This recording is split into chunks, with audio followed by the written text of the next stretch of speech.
Hello everybody, and a warm welcome to the ETIS Virtual Gathering 2020. I am Meyer. I'm Managing Director of ETIS, and I will be moderating this session. Thanks a lot for attending the session. First of all, 280 people have registered, representing 30 telecom operators and 15 telecom suppliers. As many of you know, we should have been in Rome today and tomorrow, but COVID-19 decided otherwise. But we thought that it was a very good time to meet virtually, because we have learned a lot of things in the meantime, and we really think that it's the best time to discuss how we can strengthen our resilience, not only of our companies, but also of the economies and society overall. Let's make the best out of this crisis situation and grab opportunities which lie ahead. We have prepared the following lineup for you. Let me just go to the next slide.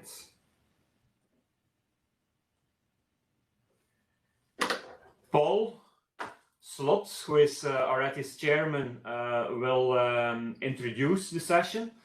I will briefly comment on the 10 lessons learned so far. Then we have the pleasure to have the first keynote speaker, Henri Korpi from Elisa, who already will discuss how they are grabbing opportunities and how they are already ahead of the curve towards a new normal.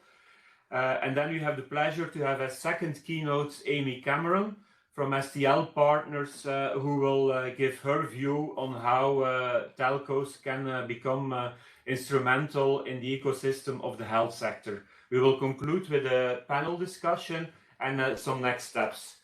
So without further ado, I want to give the floor now to Paul Slotz, the chairman of ETIS, who is executive vice president at KPN, and his responsibilities are the network and the mobile and IT infrastructure. Paul, the floor is yours.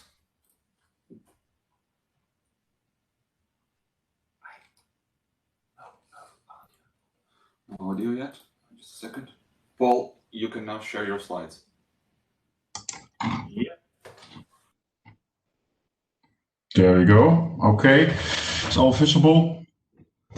Can you hear everything all right? Okay, I see Wim nodding. Well, good morning, everyone. And I would say welcome in Rome. Starting an event like this without talking about COVID-19 is impossible. And we all know we're not in Rome, we're in Brussels or somewhere in Latvia or somewhere in Germany or somewhere in the Netherlands. We are in a virtual gathering, and early this year, like Wim was stating, we started thinking about this event. And during spring, it became clear that a full event in Rome would not take place. And we started to think about a different way of organizing. And here we are, in the same world, but also in a different world. For me, myself, I just realized when I was preparing for today that the last time I had a year without flights was probably more than 30 years ago. Can you imagine? And I welcome you all. Like everyone else, we in ETIS, we had to change our way of working.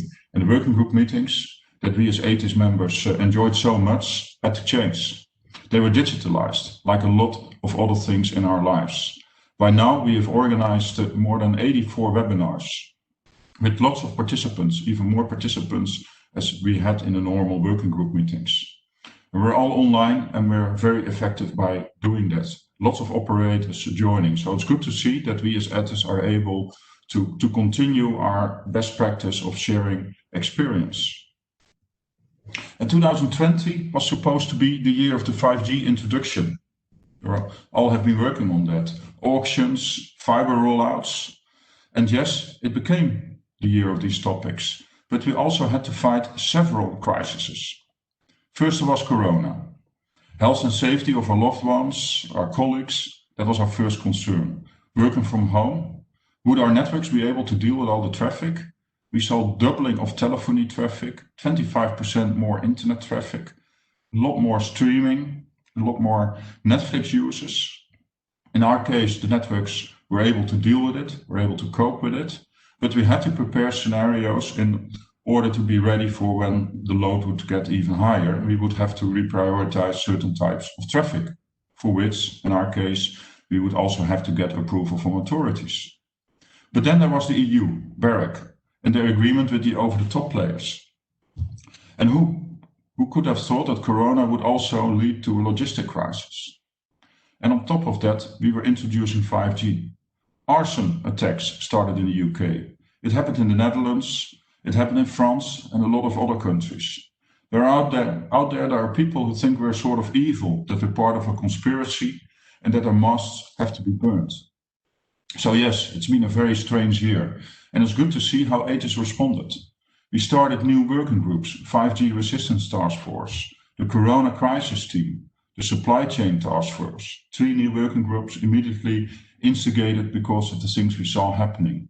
And we're also looking at the Sustainability Working Group, because we all recognize as telcos that sustainability is becoming an even more important topic these days. And we also see it as our responsibility to put together a sustainable network. Today I would also like to welcome Telia as a new member. We're here with more than, I think with 30 telcos, but we also have our associate members, and there are 2 new ones, AGS Digital and Analyst. Also a special welcome to you. And we will continue the way we are working today. So we'll continue with our webinars. We don't know how long this situation is gonna last. Back in the Netherlands, yesterday we started a new lockdown. So we're expecting another couple of weeks, maybe even months, on a tight regime. And who knows when we'll back to the new normal. But let's hope that next year, October, we will meet again in Rome at the new gathering we'll have there. And put it in your agenda, October 21, 22. Let's hope we can meet again. Then this year brought a lot of change. I also already mentioned a couple of the crises we had to deal with, like the arson attacks, like Corona, the logistic crisis. And we've shown we're able to deal with those changes. We've also shown that as telcos, we are the fundament of digitalisation. Without us, the new way of working wouldn't have been possible. We help digitalisation of other sectors. One of the front runners of digitalisation is here today, Elisa, and I'm looking forward to their story. In the Netherlands, we've also been focusing our service during the pandemic a lot on the health sector, especially the hospitals. You will hear from Amy Cameron more about what's happening in the health sector in general. The acceleration of digitalisation is a huge chance for us. Our services can really help society, but the big question remains how it can secure and improve our revenues. We will have to reposition ourselves. We needed government to convince the OTT players to reduce the quality to give us more bandwidth.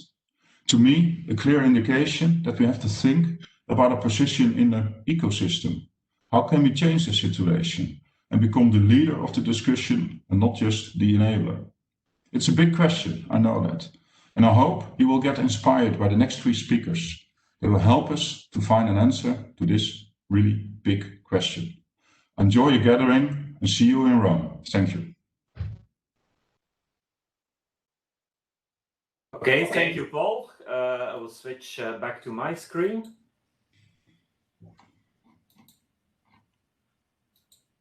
Yeah.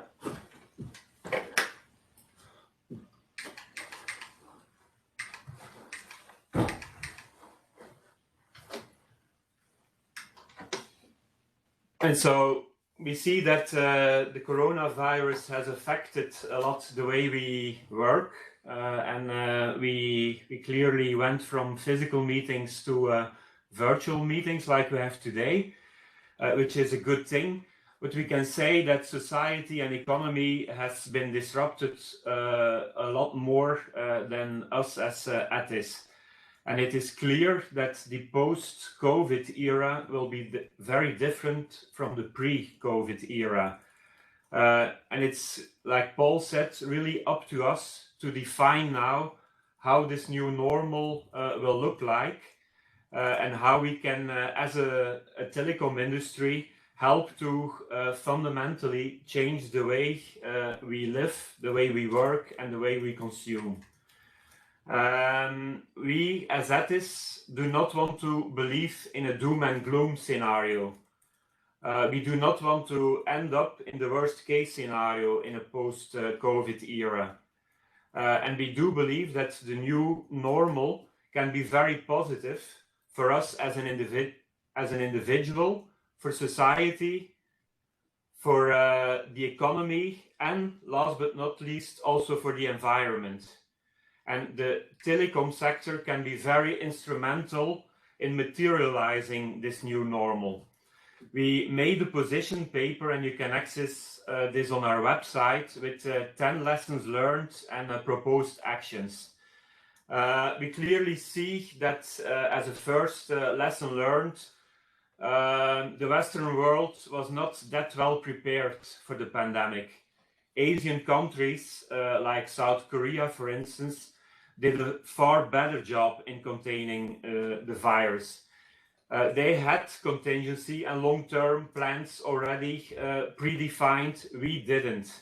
And we therefore believe that in the Western world, we should strengthen the contingency and the long-term planning. The telcos have done a great job. We can all be proud of ourselves. And we can even say, when the physical world went into lockdown, the virtual world took over thanks to our networks, thanks to the telecom networks. And like Paul mentioned, this happened in a smooth way. There was a traffic increase, obviously, when everybody started teleworking and when the kids could not go to school and watch streaming videos, with increases from up to 60% in the fixed network, for instance. And this passed without almost any glitch. So the networks were robust enough to take care of this. And as a side effect and a very positive consequence, connectivity is no longer considered as a dumb pipe or as a commodity service. Connectivity services are now again essential facilities or even part of the critical infrastructure of a country. And the positive effect of this is that many of our members already did surveys to find out their net promoter score, and the good news is that in all cases it went up. So the reputation of our sector has been boosted during this crisis. So it's clear that after the crisis we need to reboot economy and society. We do not know yet when this will be. We're facing all the second wave. But we're doing one big experiment as we speak. The way we work, the way we live, the way we consume is drastically different from pre-13th of March 2020, when we went into a lockdown. And this is indeed a big experiment. So that's why we think that we will have to reboot economy and society in the post-COVID era, and we have to make the plan now. But let's also do it in a sustainable way while we're rebooting society and economy. Let's not do it in sequence, but let's do it in parallel. And let's innovate and transform in a sustainable way. Telcos are accelerating their own digital transformation. We're all teleworking. And the office space can become probably a space only used for meetings, for workshops, for social interactions, which are still important in the current era. Telcos are also digitizing the touch points with their customers faster and further. So the acceleration is a fact. Telcos are also very well positioned to help to digitally transform other industries. Telcos do have the networks, they have the services, they also have the skills on AI, on edge computing, on many technologies which are future-proof. to play an important role in the digitization and in the ecosystem of other verticals. And so they can help to reboot society and economy and to turn all the plans into reality. And Amy and Henri will later on give great examples of this. A specific focus is needed on SMEs. Some SMEs had to digitally transform overnight. They were not prepared at all. They did start this journey, but it's not finished. And there is still a huge opportunity for telcos to take this one or more steps further. We're, for instance, discussing this in our B2B working group, how we can speed this up further. The pandemic disrupted the supply chain. Some factories had to close down because they missed components to continue their manufacturing process. We also see that essential goods like face masks were not produced locally, which led to delivery problems and had dramatic consequences in the public health sector. Therefore, we need to audit the supply chains and revise them where needed. And we have created also a new group, the Supply Chain Task Force, to address this specifically in the telco space together. Telcos and companies in general need to redefine and to look at their purpose in order to keep their customers, but also in order to keep their employees.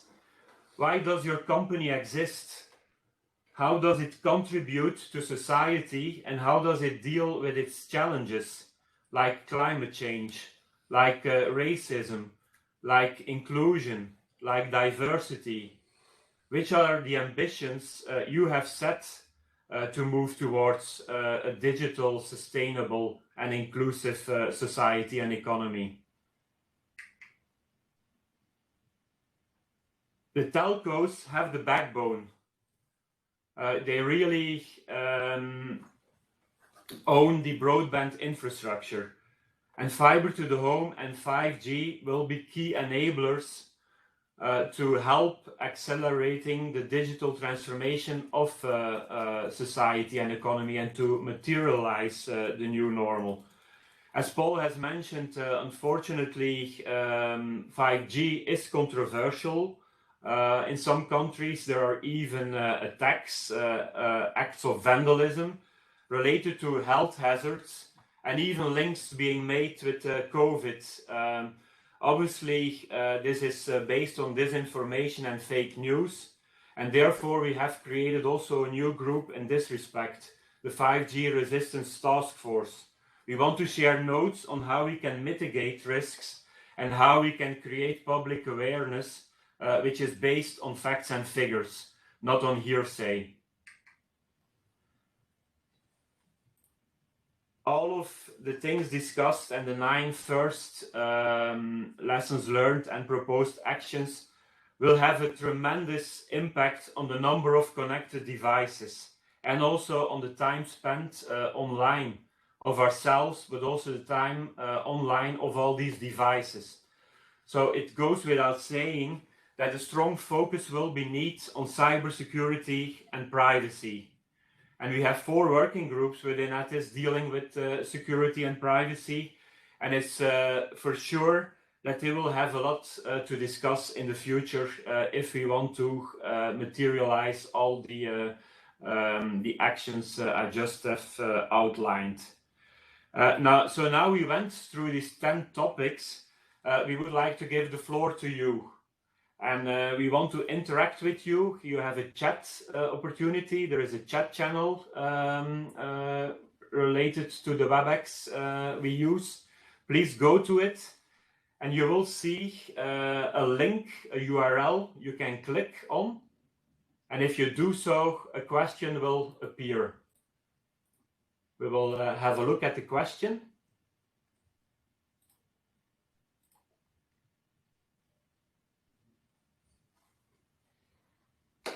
So I have outlined 10 priorities telcos have. And so we would like to know from the list, from the 10 proposed actions, which ones you within your company are focusing on. So it's not your personal view, it's what your company is doing. So we would like to see which ones you think are important. And once you have submitted your answers, and you can choose up to 3 from the options, we'll have a list, look at the results. So let's give it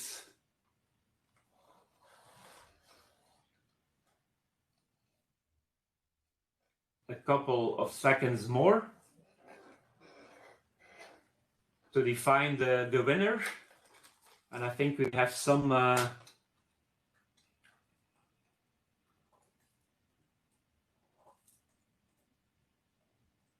this will also be shared later after the session, so you can continue voting even if you didn't do so yet.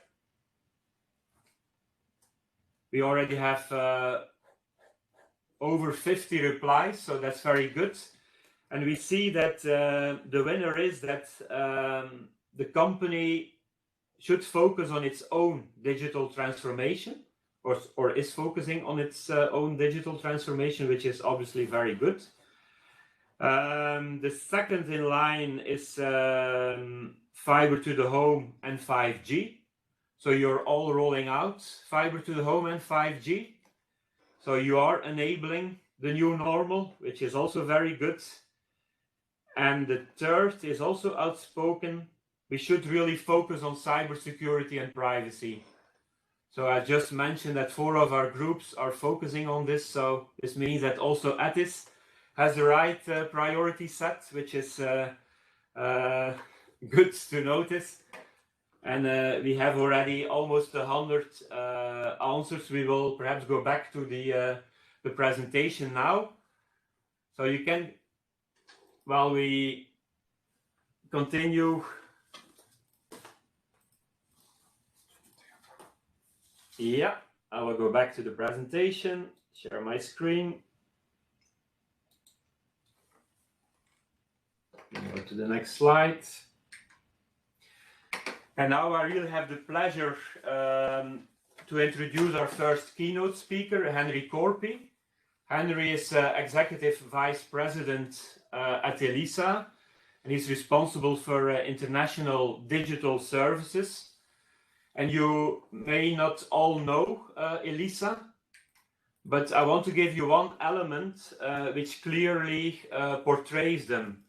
I want to single out their share price.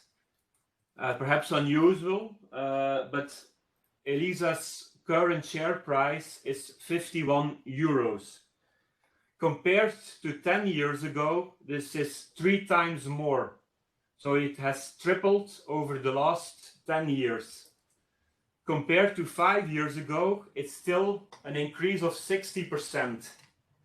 So I also compare this to the stock market evolution of our members, and I can say that most operators had a declining trend over 10 years, and even over the last 5 years. So surely Elisa must be doing something different and something special and something right. So let's hear it from Henri what it is. Henri, the floor is. All right, thank you, Wim. Don't think that every day the Elisa's share price, but obviously we are quite proud of that development, and have, as Wim said, have done something right. As said, I'm Henri. I'm leading Elisa's international digital services, which is the services that we are offering outside our telco kind of aerial scope globally, and also unrelated to any connectivity things. I've been doing this for 3 years. Before that, I used to run Elisa's consumer telco for 7 years. So during that 10-year period, I have had some role in doing something right, I believe. As you might know, Elisa is a fairly small telco, a market leader in Finland, market number 2 in Estonia, those 2 markets where we operate our telco services. And interestingly enough, given the topic that Wim just discussed regarding what ETIS has found as the kind of key things to consider, Elisa renewed its mission a while ago before the COVID and other crises that have hit us hard, and our mission is what we've actually done for quite a while now, to build sustainable future through digitalization. We do feel that digitalization is an excellent tool to build a future that we will be able to sustain. Not only we are not defining the sustainability not only from the environmental point of view. We are also including financial responsibility, our responsibility to not only to our shareholders but also to the larger society. Typically, telcos are large taxpayers. We have a responsibility to the society as a whole to keep our financial performance and to be able to sustain it, so that we can contribute to the great stuff that is being done with those tax monies, for example. Then we also feel that we have a social responsibility to make sure that inclusion is increased in societies, so that all the genders, all the special groups are being taken into as key part of the society, and we feel that we have an opportunity to contribute also to that. And third, we have a digital responsibility. It is our responsibility, we feel, to promote and to advance the digitalization of the society as a whole. We are in a key position as a telco to lead that, and we feel that it is our responsibility to do so. And also the environmental part is very big part of the picture. We already have had a kind of carbon dioxide emission targets within Elisa as one of the 4 key strategic targets of the company now for, I think, 12 or 13 years. And now we have set ourselves a target to become carbon neutral during this year. So by end of this year, Elisa and its operations will be fully carbon neutral. And there are also other stuff that we can contribute to the environmental sustainability. So we feel that it is we are so big part of the communities where we operate that we have these 4 financial, social, digital, environmental responsibility towards that society where we work, and our means of promoting that sustainability is through digitalization. So if you would like to take the next slide, Wim. During the next few slides and minutes, I will share with you 3 areas of digital services that we offer to our customers internationally, and I will share a little bit of stories for each of them or about each of them to little bit open up to you how these commercial proposals towards customers have helped also us internally to cope with the situation, and especially how these have helped us to help our customers and society in general to better cope with this situation. And the first story is about Elisa Videra, which has been the spearhead of our globalization or internationalization. Well, it's a video conferencing service where we offer managed service video for very large corporations, like IKEA is a global customer of ours. Most of you might know that furniture company. We are operating in over 100 countries and are basically offering a service that connects all the video conferencing ecosystems, be it Microsoft, be it Zoom, be it Polycom, be it Cisco, be it basically anything. We have built a cloud environment on top of those clouds, a cloud of clouds, if you wish, to interconnect all of those, which is quite a natural place for a telco to be in. To provide interconnectivity of different systems, and that is what we are offering here with the video. So you can participate on the same course from PCs, from mobiles, from large video rooms. No matter who is providing that service for you. So that is what Videra does for its clients. And as we have been offering this for more than 10 years to our customers in Finland and internationally. It has also been very widely used in Elisa. We have had in Elisa a kind of a clear rule for many years that you can participate in any meeting over video.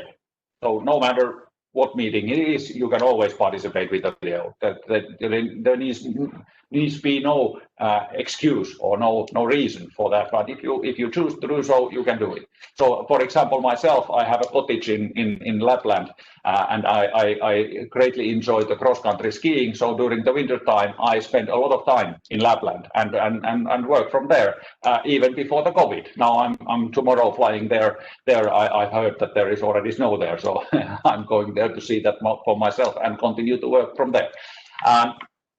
And as that has been our way of working for a long time, the COVID actually didn't change that much for us. We adapted very fast, and we're able to kind of concentrate our efforts into helping other people who weren't so used to working this way. There's in the left-hand side, there is a tweet from our nation's president, Sauli Niinistö, who has become a great fan of these systems that we provided.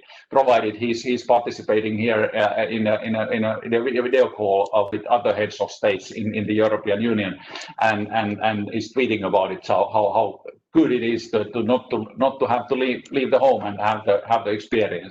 And on the right hand side, there is a picture from the kind of a crisis management room of our national government, where they also are utilizing our services to not to have everybody in the same room, but they have split the government into multiple pieces and are running the country using our equipment.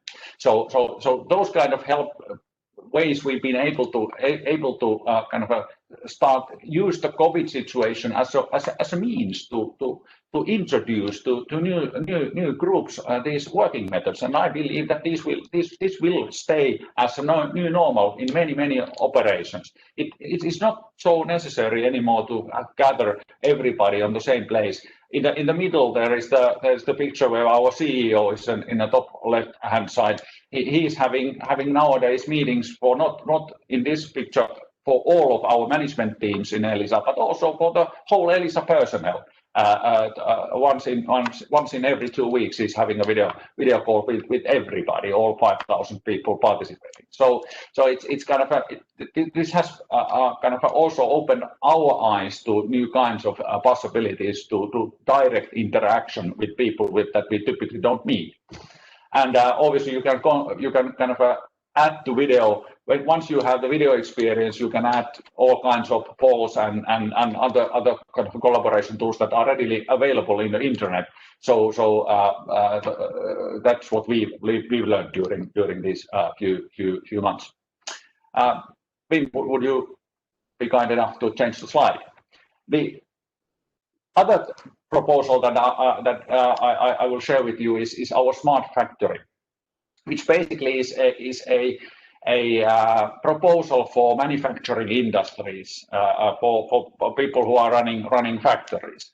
And what it in essence does is that it builds an IoT, a fifth layer on top of the IAS 95 stack of computers and systems in a factory, which basically all the factories are following, and connects that information and the data that is coming from the sensoring that is now being added to basically all factories of the world, and connects that information, turns that information into something understandable through analytics and visualizations, and helps the manufacturers make better decisions, better manage the process as a whole, and see what's going on, where the resources are, and how the process is working, where the bottlenecks are, and so forth. And during the springtime, we saw that Helsinki University Hospital System, which is the largest hospital system in Europe, had very much problems in knowing what is going on with the crisis emerging in the hospitals. There was lots of people coming in, and not enough test materials, not enough protective gear, not enough anything, and they just were kind of they weren't able to manage the situation properly. So what we did to help them, we proposed that we have a system that is being implemented in multiple very complicated facilities. Like the example here is one of our largest customers, Procter & Gamble, who is using globally our systems to manage all of their factories. We showed that to the hospital system, that is this kind of a visibility to what you have and what do you do and what is happening in your facilities, would this be something that would help you? And they said, yeah, absolutely, good. And then we just set up a small team from our smart factory unit to basically build exactly the same or implement exactly the same that we've developed to these manufacturing companies to the hospital system, to take grasp of their data from their multiple systems that they have, and integrate it into views, dashboards, and analytics that their management can really use to control what is going on and what's happening in the factory. And we did it over 3 weeks. It was a very short time frame that we were able to build it for them. We made it originally pro bono. We just wanted to help and didn't charge anything for it. We just gave it to them. Later on, they become our paying customer. Now they are paying for it. But originally, it was just to help them to cope with the situation, and they have been extremely happy and have been kind of advertising it to their colleagues in other hospitals, and now we have several implementations coming up for that. I don't know whether that will become a new kind of a business line for us or not. I don't know yet, but anyway, it's a great example that how something that we already had for other customers, we were able to implement really fast to help the hospital management and the hospital people in the problems that they faced when the situation emerged. Next slide, please.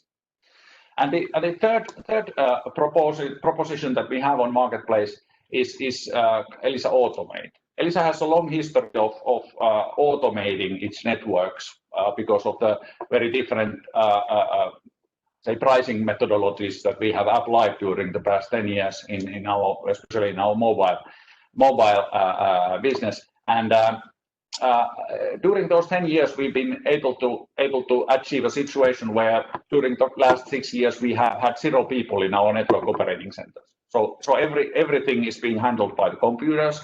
The alarms come, and also the KPIs are followed by computers, and they react to situations, which means that over 90% of our network incidents we can actually kind of notice in advance and prevent the actual harm from happening by reacting it in advance, and that is totally done by computers. No humans can do that kind of analytics, but it's a combination of machine learning and other advanced analytics that enables this.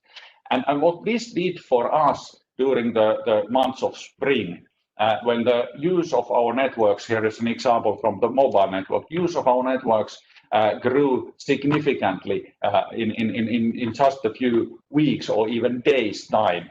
And our optimization and other automation solutions were able to adapt. They weren't kind of a plan for anything like this, but they were able to adapt into new situations. The algorithms are so powerful that they very fast learn what is the next best action to do, and the automation guided our network kind of rollout processes also in a way that we were able to add capacity where it was needed. So the kind of a whole operation is currently being run by this automation, and the engineers are basically looking from the top from different KPIs of whether it's working or not. And this helped us quite a lot in how we were able to adapt into situation, because we were not so reliable or reliant on people. People weren't any people. There were computers, and computers, they don't get COVID-19 viruses. They might get some other viruses, but then there's the cybersecurity folks that will take care of that. But the thing is that once you have automated the operations, you can also kind of go through these kind of situations quite easily, as you are not so reliant on people staying home. Next slide, please. And one click. Once more, thank you. And this is something that we are offering to other telcos also. Here is a comment from one of the CTOs of one of our customers of another optimization thing. Yeah, we are already serving over 100 telcos with the different proposals that we've developed for ourselves, tested in our networks, and are constantly developing based on the network data that we have full access to within our own production networks in Finland and Estonia. So that makes us a little bit different partner from a telco point of view as any other vendor, as we are selling some really practical solutions to real world problems that we know that work, as we build them for ourselves and are using them ourselves. So that's it. Those were the three stories that I wanted to share with you, and now I'm happy to answer any questions. Okay. Thank you, Henri, for these three great examples, and you were even ahead of the curve before COVID started, so that's very good to hear from you.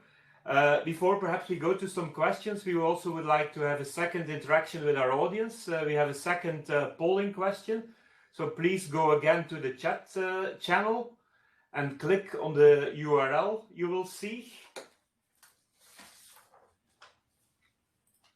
We will see the question appearing in a second.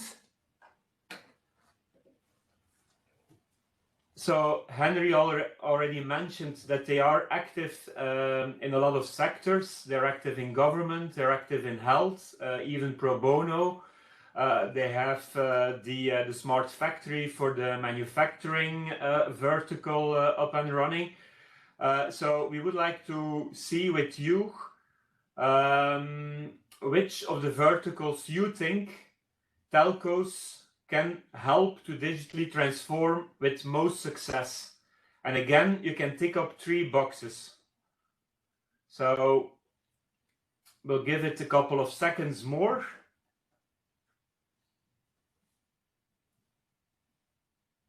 And the results are coming in rapidly, so that's good. By the way, we have 170 people participating in the call. That's very good.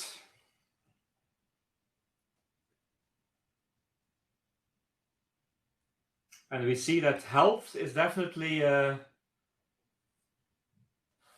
priority, so that's good. Also considering who will come as the next speaker. And then I think closest is government. Yeah, government obviously also an ally to digitally transform economy, so we should do this together with them. And transport. also a sector which can be digitally transformed and hopefully become more sustainable also. So I think those are the three winners. You can continue to vote, so please do so. And like we said, we will share the results also after the session. So then I would like to go back, and as I've said, it's very good that health had a good score. Otherwise, and I will again share my screen first, so you don't only see me.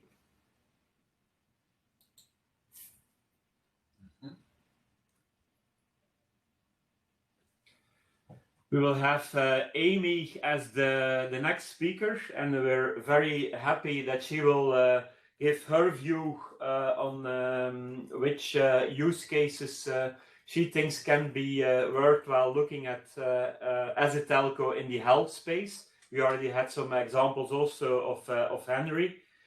So let's hear what Amy's view is on this sector. I think she will take over the screen as well. Yeah.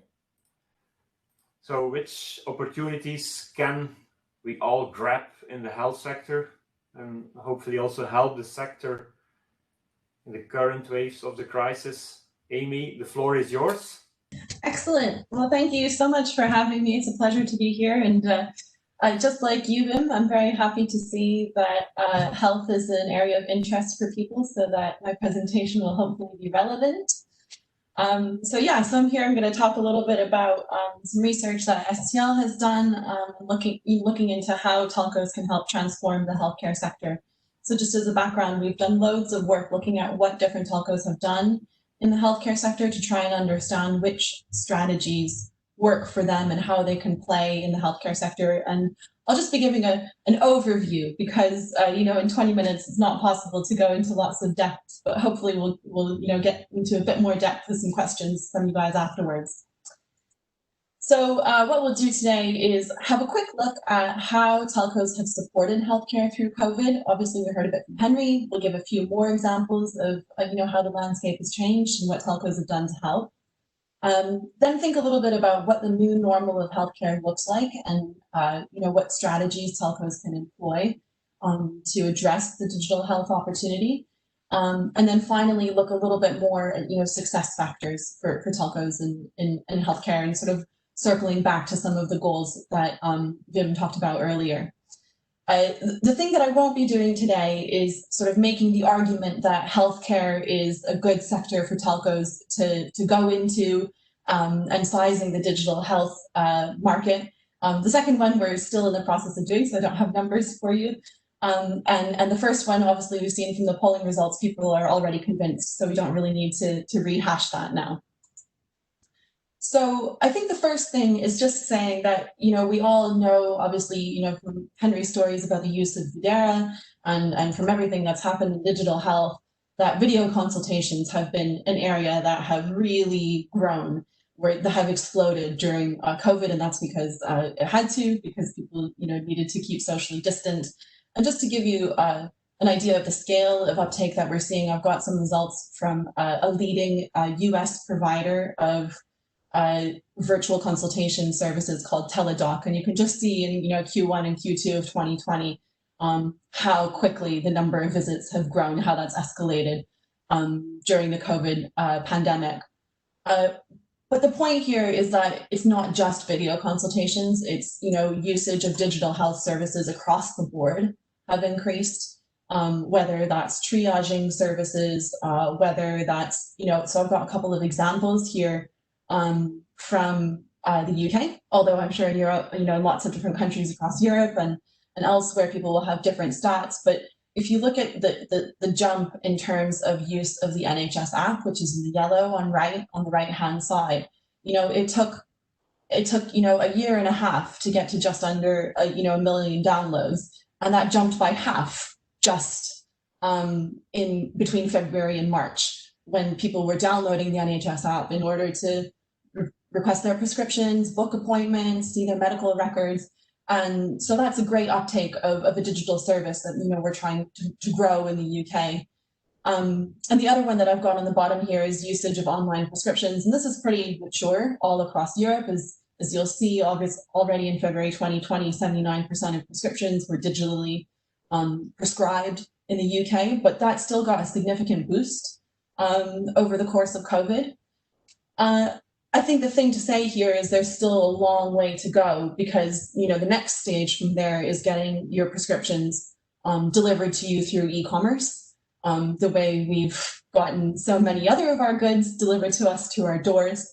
And as of now, that's just accounting for 3% of prescriptions now are delivered through e-commerce. So there's a lot of room to grow, even if you think about the online prescription area, which on the face of it looks very mature.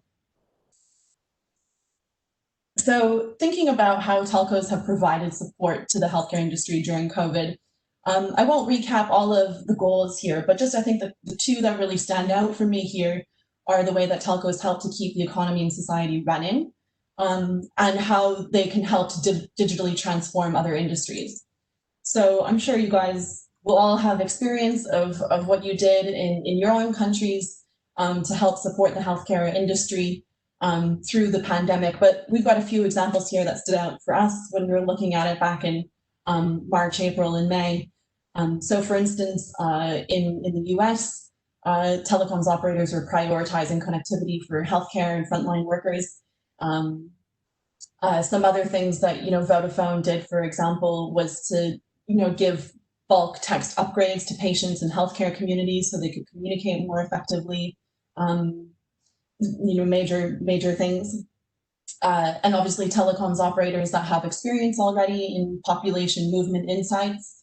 Obviously, within the constraints of GDPR, we're helping their governments to understand how people were moving around in order to predict and make sense of what was happening with the pandemic.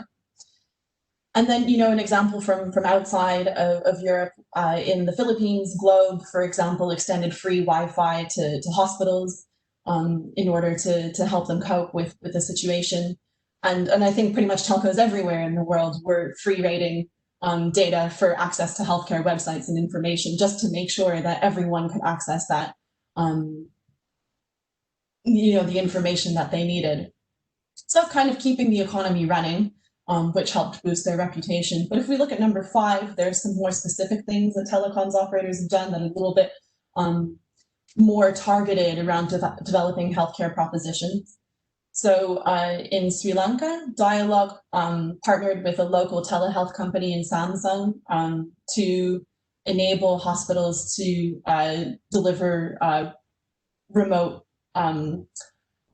diagnoses to patients. So that's, essentially high definition virtual consultations, but, Dialog was ensuring that the connectivity was there. So moving up a little bit, AT&T is the operator of the emergency services network in the US. So they obviously did a lot of things through that, really accelerating access to things like portable cell sites and push to talk for ambulances, increasing VPN capacity. And they reported that there was really a much bigger use of data amongst their first responders users. But then they did other things like partnering with telehealth companies to offer access to free telehealth services to their existing customers. So AT&T already had a strong connectivity customer base within hospitals, for example. Then going in a little bit deeper, I have the example of HKT, and they were in Hong Kong. They were already planning on launching a virtual consultation service called Dr. Go, and they accelerated the launch of that, and they quickly expanded access from their employee base to the wider public. And that's also no longer just doing consultations, but it also has online prescription delivery services and COVID testing services. So they've really accelerated that to meet the demand that's come out during COVID. And the final example I have here is very close to the kind of stuff that Elisa is doing for Helsinki University Hospitals. Is Telstra in Australia is building, leveraging its existing capabilities. It's also a player in healthcare analytics already. But it's, helping a further number of hospitals to manage demand and availability for resources, their protective equipment, access to respirators, dialysis machines. So it's very much the same kind of challenges that Telstra is helping hospitals deal with as Elisa was. But then they also accelerated support for implementation of things like messaging services.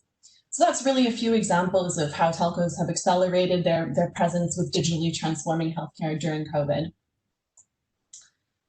So if we move on to the next bit and we think about, what is the opportunity for telcos in the new normal?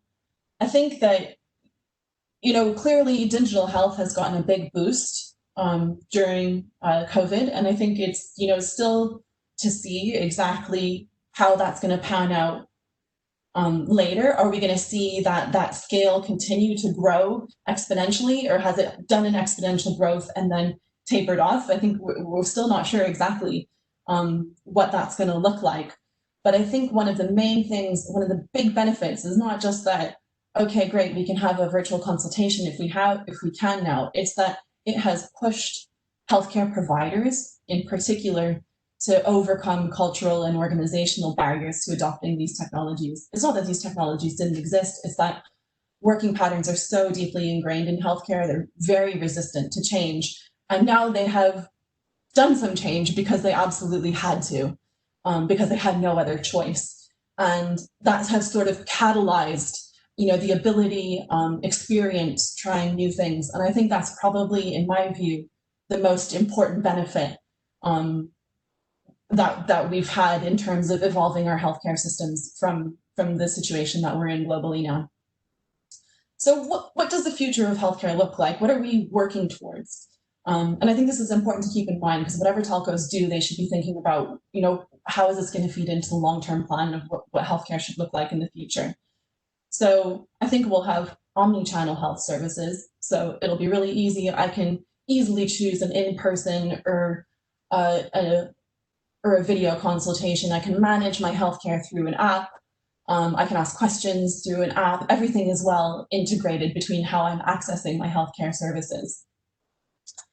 And I think tied to that is that we're going to see a greater convergence between wellness and healthcare. And we're starting to see that already. For example, you take the Apple Watch, where it measures ECG, it measures your heart rate.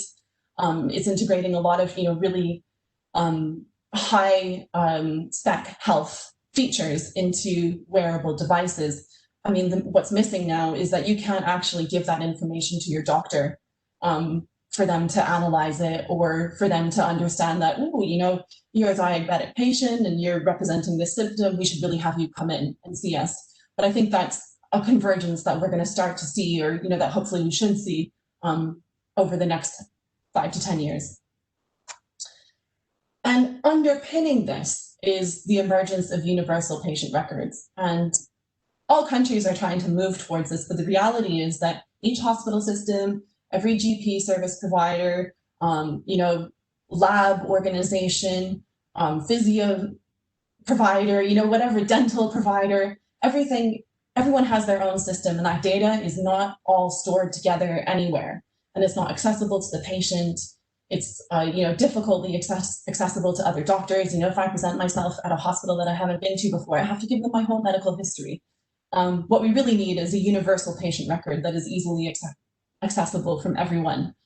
And one of the key benefits of having all of this data more converged, more accessible in the patient's control, is that we can create more direct links between patients and research. And this will really help to move forward medical research, where one of the biggest bottlenecks is, if a pharmaceutical company is doing a trial, they need to find patients, they need to get doctors to recommend a patient, and the patient has to think about it, and the doctors might not always remember to recommend a patient, and it's a very slow process, and that could be much accelerated if all this data was available in the digital world and in the control of the patient, who could find that information and decide to participate in research if they wanted to. And I think obviously the implicit underpinning of all of this is that if this data is accessible and is connected, then we can make better analytics supported decisions, and we can really move from medical environments that are reactive to ones that are proactive. But we can't be proactive until that data is available and we can make sense of it. So I think very clearly what we're coming to is that the underpinning of the future of healthcare is really accessible, clean, secure, and private data that is shared between all of the different players within the healthcare ecosystem. And I've just, given you a few here, but that gives you an idea of the level of complexity of achieving this task. So what does this mean for telcos? Where can they choose to play across the floor layers? So anyone who's familiar with STL Partners will know that we think about the opportunities for telecoms operators in any sector across 3 layers. So the first one is network connectivity, increasing the form of network as a service. Then on top of that, as you move up the stack, you get into application and enablement. And as we've seen on the previous slide, in healthcare, that is primarily about the integration and interoperability of data. That is the biggest problem. It's the biggest challenge. It's really difficult to solve. And so that's really the main, platform role in healthcare. But aside from that, there are a few others, within that you have things like identity authentication, security, and access to APIs that fit into that category as well. The top layer is solutions and applications. And this is very much some of those examples that I was giving you before about, whether that's personal health records, whether it's, health management apps, access to video consultations, or the types of analytics that Elisa is providing to the Helsinki University hospitals. And, in healthcare, there's obviously the top layer of actual medical services, and, very few telcos will ever want to play in that layer.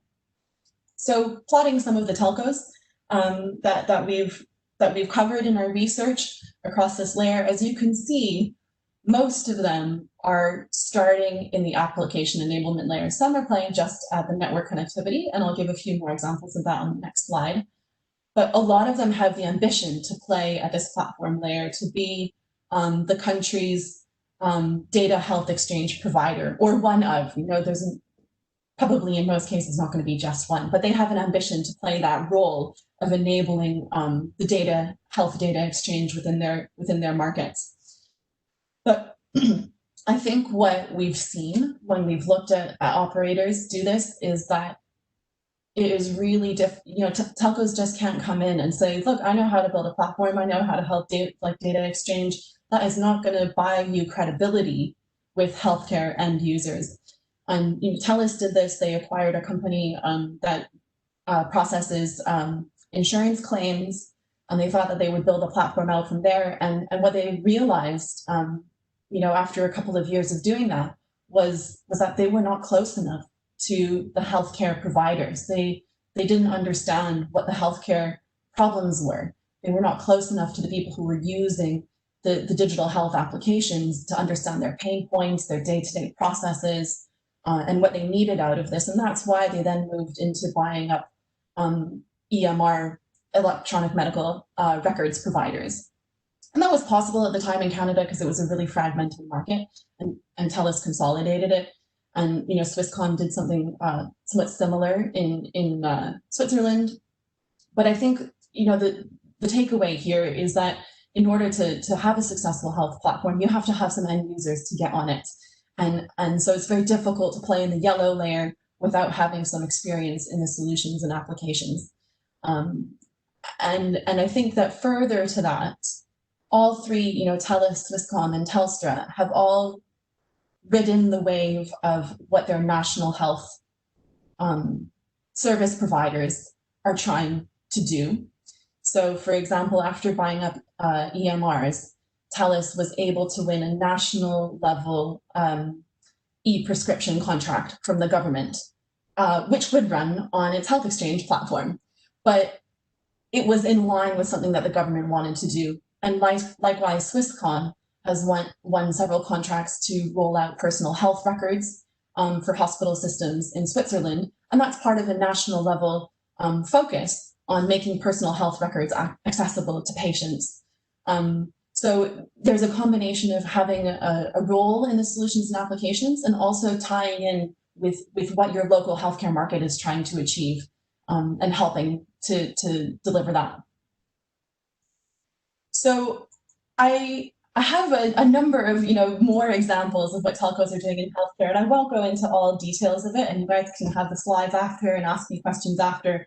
But it's just to say, what I'd like to say on this slide is, at the connectivity layer, it's mainly about working with medical devices, and probably increasingly, with hospitals as their connectivity needs become more complex, but really about working with medical devices to make those work better, more easily, more effectively as patients are on the move, to make sure that connectivity is reliable.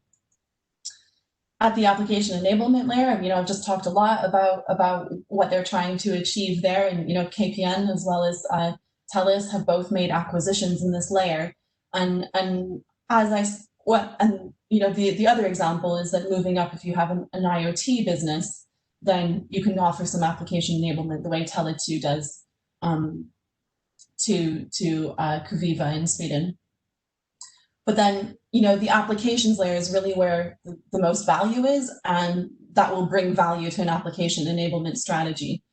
And the thing that I'd like to, I don't have time to go into depth in all of these examples that I have here, but what I'd like to say is that on the left-hand side, you can see these are more B2B applications. So there's the telcos are selling into healthcare providers, hospitals, GPs, and that's primarily the strategy that developed market telcos are taking.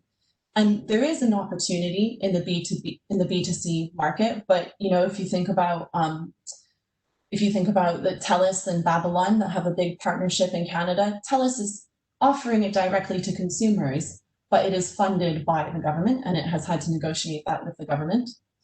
But then companies like Tonic, which is backed by Telenor in Bangladesh, or Globe that I mentioned before.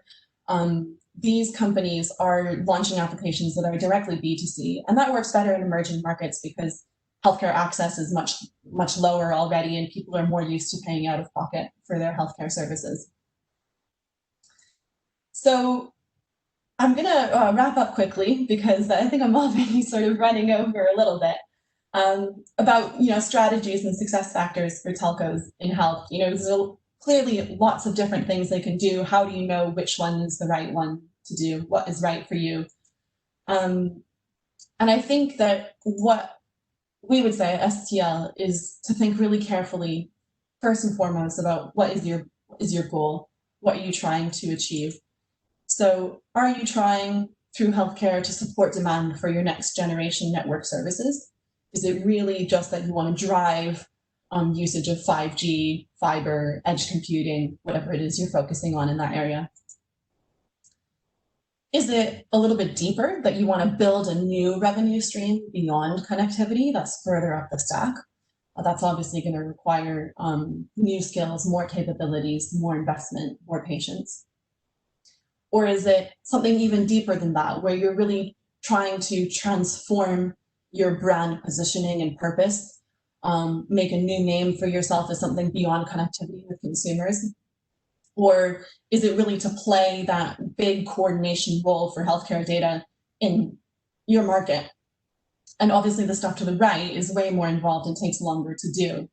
But have a clear idea of what your goal is and then tailor your strategy accordingly. So if your goal is, on the connectivity side, then the types of applications that you should be running POCs in, that you should be focusing on, that you should be, making some partnerships with digital health players for, are the ones that are most connectivity dependent. And, lots of stuff going on about connected ambulance, for instance.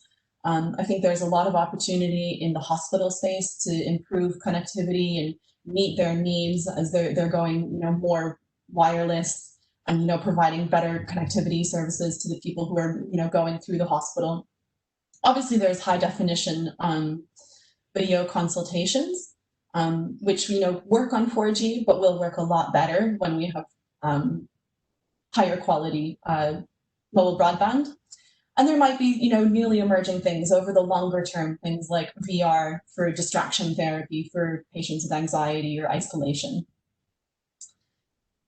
If you want to sort of build a new revenue stream, then we think that telcos don't have the ability or they don't have the money to stretch themselves really thinly. They've got to take a focus area and focus, what is the area that is close enough to their core capabilities, but further up the stack that they can build something real in.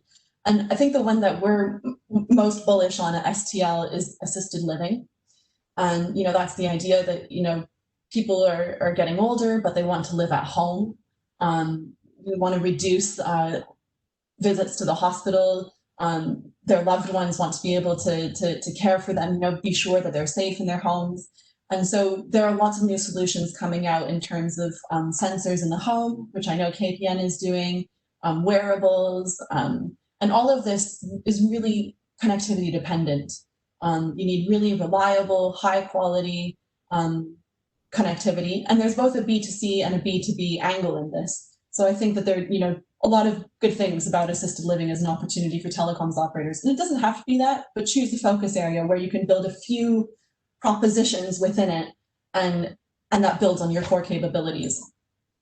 And if you want to play the longer journey, then you really need to take a holistic approach and have broad understanding of what's happening across the patient journey, how they're moving through the healthcare system, what the pain points are all the way across the system. And that's a decade plus play if you want to do that successfully, as it has been for TELUS and Swisscom.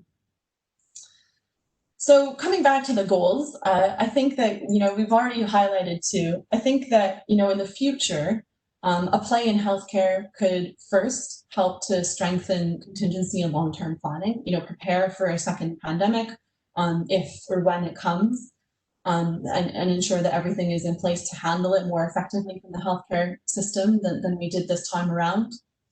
The second is, I think, as telcos are accelerating their own digital transformation, this is going to be really valuable for healthcare. And didn't have time to cover it today, but have put some links at the end of healthcare use cases that are really 5G dependent or dependent on edge computing that could be enhanced by those solutions. And I think also the way that the healthcare industry is accessing connectivity solutions, that it really meets their needs and have flexibility in the way that they're using it, will be very valuable. But finally, I think the biggest one is redesigning the telco purpose. And coming back to what Wim was saying at the beginning, I think that we've all recognized, everyone has, a renewed, what's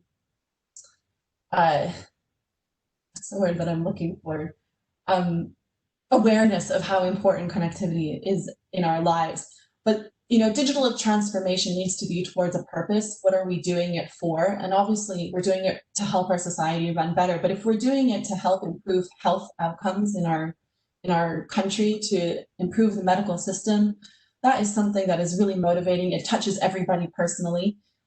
So could be, really powerful message to engage governments, employees, consumers, and deliver shareholder value. So I think if you look like a company like TELUS, their share price has also grown consistently over the last 10 years while they've made healthcare investments. So with that, I will just have a very quick final recap of what you should do if you want to make a healthcare play. And I hope the first one is clear. Understand the customer problem, and that's the healthcare pain points as well as your local regulations.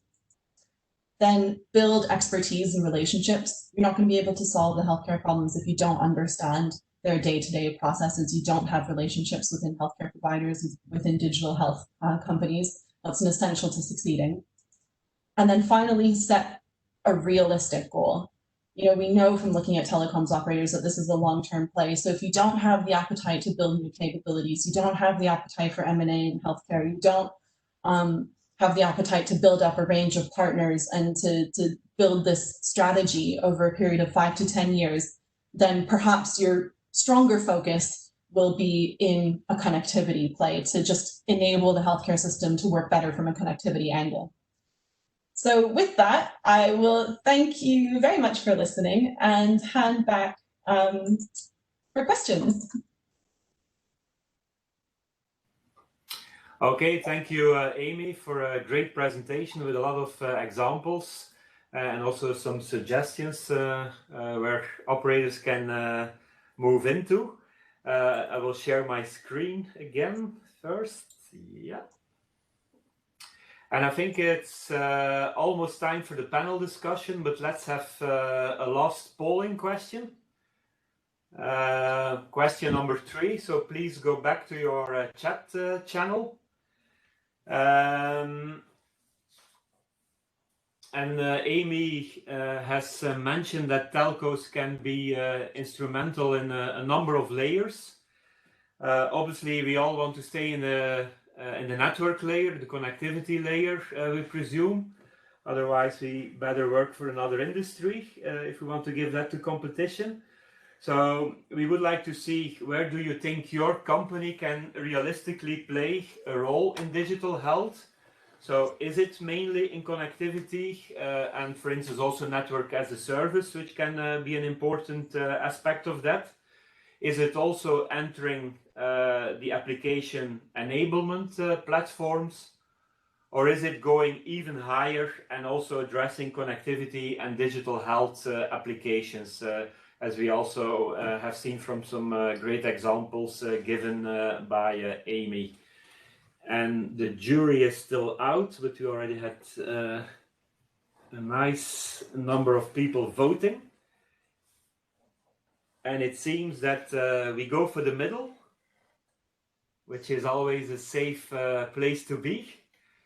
But I think even that will ask for some changes and some decisions to be made. So we'll definitely also discuss that further in our working groups. We have the B2B working group already discussing this topic, and we will continue to do so, especially since we've seen that this is a vertical you all strongly believe in. So I will go back now to the main presentation. If you can share. Yeah, thank you, Andrea. And perhaps it's a good time to go to the Q&A, the panel discussion. The first, yeah. And we already had some questions. I don't know if the other panelists can join me. Paul, Amy, Henri, I think you're all unmuted again. But just looking at the chat channel, we already had 2 questions for Henri. Great. And TDC is impressed with having a NOC without full-time equivalents, without people, Henri. And so they wonder how you monitor this and whether there are still persons who monitor the activities and doing adjustments. For instance, AI setup. Henri, I think you already answered it also in the chat channel, but perhaps you can briefly comment on it. Yeah, sure. Yeah, thanks for the question. What we have set ourselves up is something we call a service operations center, a very, very small team, couple of people all the time in monitoring what the automation basically does. Their main job is to react when the automation doesn't fix something. Something happens that can't be fixed by automation, a cable is cut or something. And they will coordinate that and also handle the communication towards customers and other interest groups. But what they are also doing at the same time is that they are running the monitoring of the automation. So obviously, if you have automated everything to the level that we have, that our automation is making some 50,000 changes or more to our network in Finland every day without human interaction. So you can't manually verify everything. So you need to look KPIs, and you need also automated monitoring of the automation, and that's what we built as a part of the system. Okay, great. Thank you, Henri. I think we also had a question for Amy.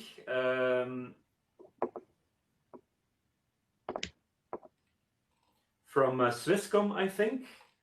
Let me just find it back.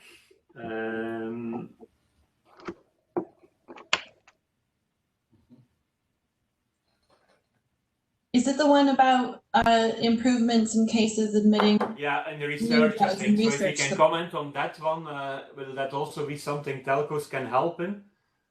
Yeah, so I think that operators that have some kind of patient-facing portal. So for instance, obviously Swisscom has a personal health records solution that it's helping healthcare providers to deploy. I think those are the ones that will be in the best position to help with sort of the research angle and connecting pharmaceuticals that are developing new drugs with patients who can participate in trials. And I think the good example to see how that market is evolving is to look at what Apple is doing in healthcare, because that's really what they're doing, right? They have a consumer reach through their Apple Watch, and they are working with researchers to try and with healthcare providers to bridge that divide. So I think that's telcos with an angle in terms of, a patient-facing angle will have the best opportunity to help develop that market. Okay, great. Thank you, Amy. And Henri's presentation stirred up a lot of attention, which is very good. Obviously, there is just a new question coming in. Philip Röhm wonders whether Finland is already that digitalized, because apparently they have challenges with the electricity companies which do not provide power outages without getting into contact with them. So how do you deal with power supply outages in your case, Henri? Yeah, it's a good question. That very familiar question for many of our customers in other countries. In Finland, we are in a lucky situation where most of the electricity network companies operating here, they have digital interfaces where we can communicate and get information and get kind of updated information on where the outage is and how long will it take for them to fix it, and so we can kind of run the situational awareness from that. Not all of them, but most of them. In other countries, we have deployed kind of various setups for that. If such interfaces are not available, it might be a phone call or something that is then the automation is then initiating the contact to the electricity provider. So if there is a power outage in a base station, then there is the automation might create a ticket or might initiate a call from call robot to that electricity company. It depends on the situation, but that is a very familiar problem in many countries. Okay, and Philip, by the way, was from Austria. So perhaps a question for the whole panel. And it's also, I would say, a link to the physical gathering in Rome, because we will obviously continue the discussion on the theme of going to the new normal and getting ahead of the curve towards it. But we also discussed the sustainability aspect we all want to pay attention to. And so there is also a question if you would agree that we can do both together, that they go hand in hand, so to speak, digitization and sustainability, or do we need to make a trade-off? Do we have to choose? Is it an and or is it an or? Perhaps if we can have the view of the panel on this question. Who wants to go first? Yeah. Paul? Yeah. I can respond first, Wim. I think it's a valid question, and you've seen that sustainability, being active in sustainability, probably until now has been a sort of qualifier. You could distinct yourself from others by being more sustainable. I think actually in the future it will be a disqualifier. Not prioritizing sustainability will disqualify you from doing business. You see it more and more in RFPs from government, from other organizations, that it's a key criterion. So there's one part to the answer. Besides that, I also think that we have a responsibility as a company, as individuals within that company, as decision makers, to take care of our Earth, but that's a more moral side of things. And I think actually that digitalization will help us becoming even more sustainable. We just had a look at our energy savings program, and you see that, for instance, virtualization is an important contributor to energy savings. All IP is an important contributor to energy savings. So actually, and of course, sustainability is more than energy saving. It's also about circularity. And actually, you were also talking about how you call it, inclusivity. Mm-hmm. That's a different topic, but also coming on the table.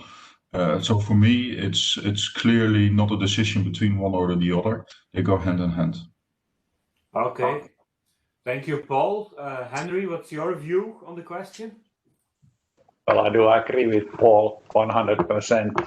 We as a telcos, we are in a position not only to look our own behavior and our own actions, but also I think we have a responsibility as a key players in the whole society to enable the sustainability with our actions to the wider society. So if we fail, it is probable that, well, then the society will make sure that somebody else will play that role. But anyway, if we fail, the society will fail also in that respect. So we have a great responsibility.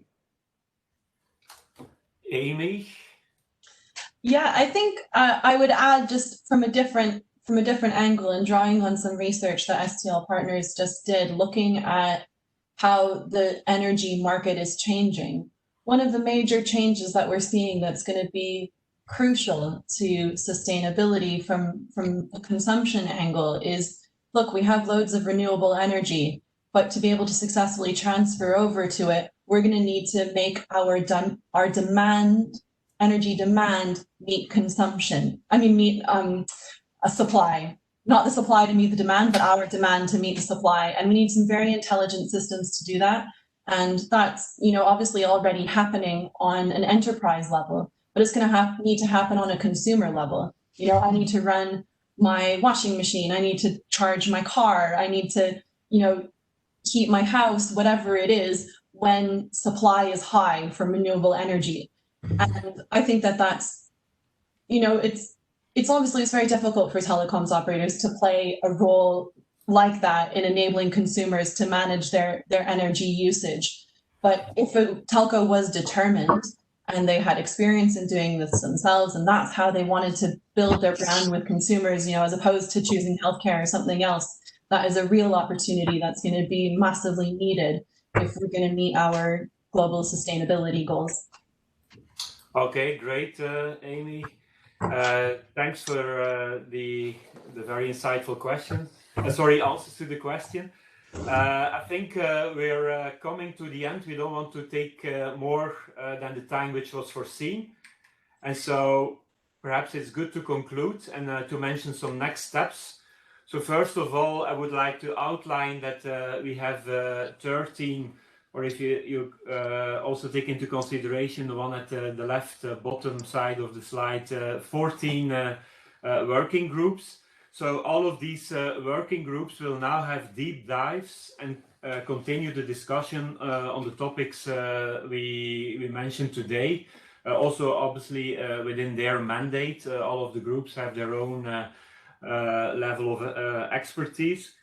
So you can check out the dates and also already the agendas of what has already been planned on our website, etis.org.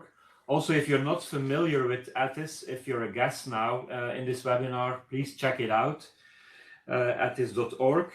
If you are inspired by what you have heard, please volunteer also to ask for webinars, to come with proposals for discussions and presentations, and contact Andrea, Michelle, or myself. And last, but definitely not least, see all of you in a year from now in Rome. And hopefully we'll get through all of this in a safe way. So stay safe, and my very last remarks are to the speakers. I want to thank Paul, Amy, and Henri for their very engaging presentations. And I also want to thank Andrea and Michelle from the central office to really support me with this webinar. And finally, I want to thank Proximus for giving us the opportunity to have this session hosted in their headquarters in Brussels. Stay safe and hope to hear or see all of you soon. Thank you. Bye-bye. Bye-bye. Thank you. Bye-bye. Bye.